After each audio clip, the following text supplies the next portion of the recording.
በጣም ብዙዎች እየገበዩ እያተረፉ እየሸጡ ብዙ ትርፍ እየተገኘበት ያለ ግን ደግሞ አያሌዎች እየተጠቀሙ ካሉበት በላይ ደግሞ የማይጠቀሙበት በርካታ ሰዎች አሉ። ስለዚህ እርሶም ተቀላቅለው ትርፍ እንዲያተርፉ እንዲነግዱ ዛሬ አንድ መላ ነግሮታል። ፌስቡክ ማርኬት ፕሌስ። ብዙዎቻችን ፌስቡክን ለተለያዩ መስተጋብሮቻችን እንጠቀመዋለን። ለንግድ ግን የሚጠቀሙ በጣም ጥቂት ናቸው። ንግድ ላለመነገድ የተለያዩ ቅድመ ሁኔታዎችን ሊያስቀምጡልን ይችላል። ያን ሁሉ አፈራርሰው በቀላሉ ከስልኮ ላይ ዕቃ መሸቀል የሚችሉበትን አይነተኛ መፍትሄ አብረውን ይከታተሉ። ዛሬ የማስጀምራችሁ ክፍል አንድ ትምህርት ፌስቡክ ላይ እንዴት መነገድ እችላለሁ የሚለውን።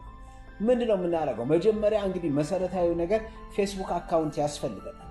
ፌስቡክ አካውንት ካለን ፌስቡክ አካውንታችን መሆን ያለበት ፕሮፋይሉ የግል የሆነ ለስራ ያልሆኑ አካውንቶችን ነው ፌስቡክ ማርኬት ፕሌስ እንደ ልብ መጠቀም የምንችለው። ስለዚህ ፌስቡክ ላይ የምናደርጋለን እነዚህ 3 ነጥቦች ስክሪን ላይ ያሉትን እነካለን። ከዛ በኋላ ማርኬት ፕሌስ ከመጣልን በኋላ ሴል እንነካለን። ከዛ በኋላ ክሬት ሊስት እንላለን። የምንሸጠውን አይነት ዕቃ እንመርጣለን። ካታጎሪ ያመጣልናል። ቤት ሊሆን ይችላል፣ መኪና፣ ሌሎችም ነገሮች ያመጣልናል። ካታጎሪውን ከመረጥን በኋላ የምንጠየቀው ምንድነው?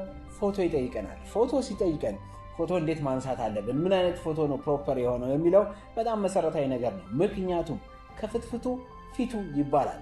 ዋና የምናቀርበውን ነገር ደንበኛችን ሊያየው የሚችለው በፎቶ ስለሆነ ለፎቶ ትኩረት መስጠት አለብን። ፎቶ ለማንሳት መጀመሪያ የተፈጥሮ ብርሃን ሙሉ በሙሉ የገባበት ጥላ የሌለበት ቦታ ላይ መሸጥ የምንፈልገውን ዕቃ እናስቀምጣለን። ከዛ ከተለያዩ አቅጣጫዎች ፎቶ እናነሳለን። እንግዲህ ዛሬ የጀመርነውን ትምህርት እዚህ ጋር ጨርሰናል። ከመውጣቴ በፊት ቀኑን ሙሉ ባትሪው የሚሰራ ላፕቶፕ የሚፈልጉ ከሆነ HP ኦምኒ ቡክ AI ፓወርድ 0908333333 ብለው ቢደውሉ ያገኙታል። ያሉን ዕቃዎች ውስን ስለሆኑ በፍጥነት ደውለው የራሱ እንዲያደርጉና አበረታተውታለን። ክፍል 2 ላይ ፌስቡክ ያነሳነውን ፎቶ ቀጥሎ ያለውን ስቴፕ እናያለን። አብራችሁን ተከታተሉ። ለሚያስፈልጋቸው በሙሉ እንዲያገኙት ሼር ማድረግ፣ ፎሎ ማድረግ፣ ኮመንት ማድረግ አይርሱ። ይመቾት እንላለን። ኖታ